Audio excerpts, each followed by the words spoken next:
guztioi. Gaurko saioa bitan bananduko du. Lehenengo zatia entrenamendu bat izango da, 10 minutukoa. Eta bigarren zatia izango dira 5 aholku kalean entrenatzeko edo korrika egiteko edo eta heziketa fisikoa egiteko. Lehenengo zatia, 10 minutuko entrenamendua izango da. 8 ariketa izango dira. Minutu bateko iraupena ariketa bakoitza. Eta ariketen artean 15 segunduko deskanso. Hasi aurretik gauza bat esango dizuet. Belauna txarto daukat. Beraz ez ditut ariketa topera egingo. Vale? Izan kontua. Barka irazue. Entrenamendua egiteko ez duzue materialik izan behar. Gehienez, toalla, ur botila eta erlojuak. Gehienez. Lehenengo ariketa jumping jacks izango da. Beraz, erlojua martxan jarriko dugu eta guazen bat. Hau da ariketa. Astiro edo azkar egin dezakegu. Bale? Sin más. Pausua izan egin dezakegu. Txikia edo handia. Eta saltoa ere berdin. Handia edo txikia. Horren arabera, intentsitatea izango da. Handiagoa edo txikiagoa. Zuek neurtu. Bale? Bakoitzaren arabera. Ondo, zaudete fizikoki, intentsitatea emon. Bale? Eta txarto, baldin bazaudete, astiro. Zuek neurtu. Minutu bat egon behar zarete. Eta hau, lehenengo ariketa da. Beraz, lasai egon. Ja, gitxi falta da. 10 segundu besterik ez. Animo. Venga, ja, azken segunduak. Listo. Bigarren ariketa izango da side lunges. Hau da, zankada lateral. Hauze izango da. Bale? Kontuan izan. Guazen ba, bigarren ariketa. Erabili besoak, bale? Ariketa ondo egiteko. Flexionatzen dugun hanka, bale? Kargatu behar dugu. Hau da, pisua, doa, flexionatzen dugun hankara. Besteak, bale? Ia airean mantendu behar dugu.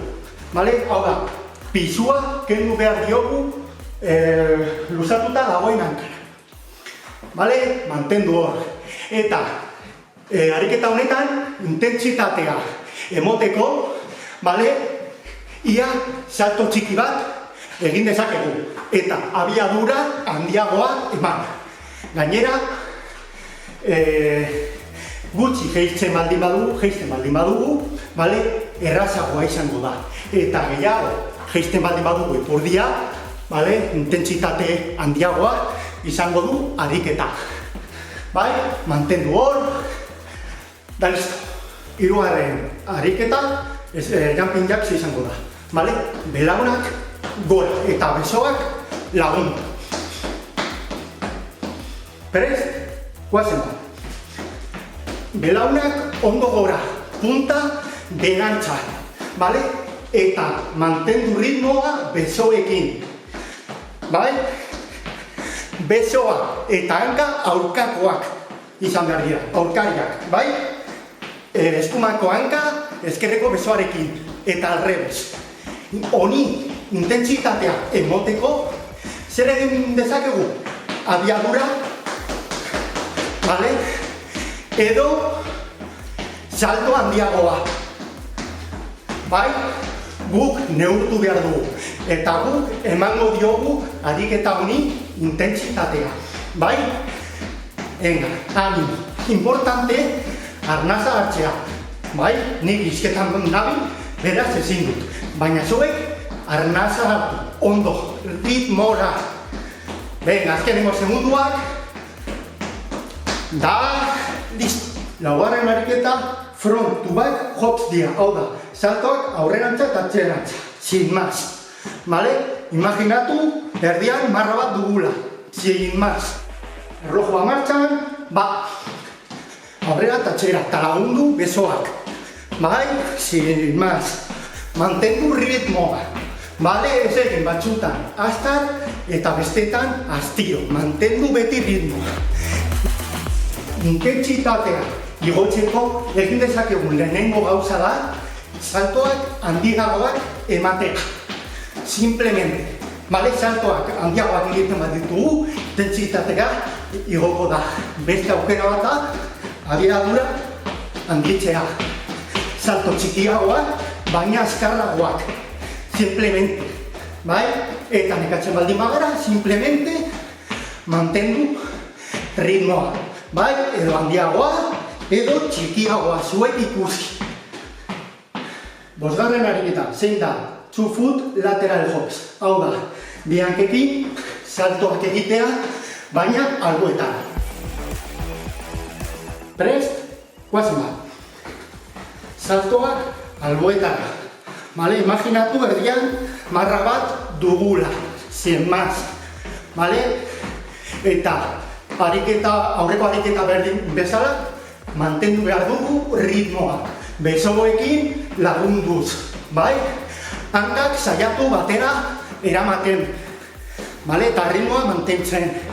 Eta honen ariketaren intentsitatea igotzeko bi aukerak. Salto handiagoak, bai?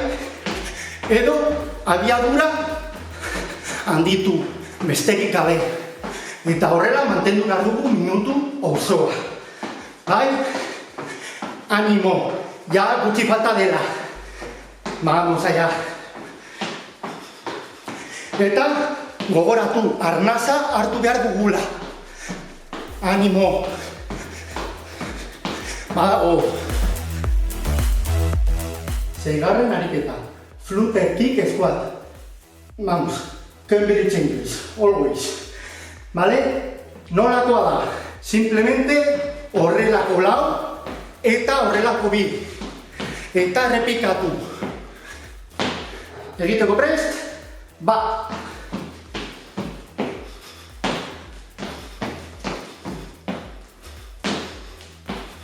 Hola, sin más. Vale? Honen intentsitatea handitzeko bi aukera ditugu. Beste ariketak bezala. Bai, abiadura handituz eta bai, saltoaren altuera igotzen. Bai? Orduan, egingo dut adibidea. Hau izango litzateke abiadura gehi salto handia. Bale?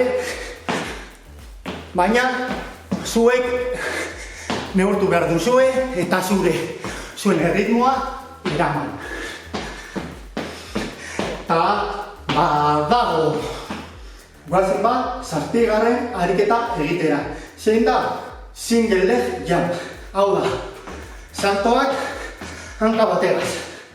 Egingo ditugu 10 salto. Hanka bakoitzeko taldatu. Da holan minutu osoa bete arte. Prest, jarriko dugu erlojua martxan.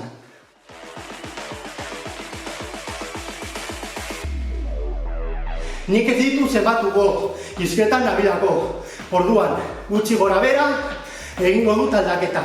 Zuek, bakarrik pentsatu behar duzue, 10 eltzen zaretenean, hanka aldatzera, besterik gabe. Ikusten duzuenez, hanka honekin salto txikiagoak egiten ditut. Bai? Belaunagatik. Bale? Honen intentsitatea igotzeko berdin. Bale? Salto handiagoak egin dezakezue. Bai? Ni belauna honekin ezin dut. Bale? Bakarrik da adibidea egiteko. Baina honekin ere, salto, bale? Hanka, lurrearen aurka, jo dezakezue. Bale? Intentsitatea igoz. Prest? Listo! 8. eta azken ariketa. Zein da? Barpiz. Baina kasu honetan ez du egingo flexioa. Hau besterik ez. Erlojua martxan jarriko du. Ba! Hau ariketa gogorrena da. Beraz zuek neurtu.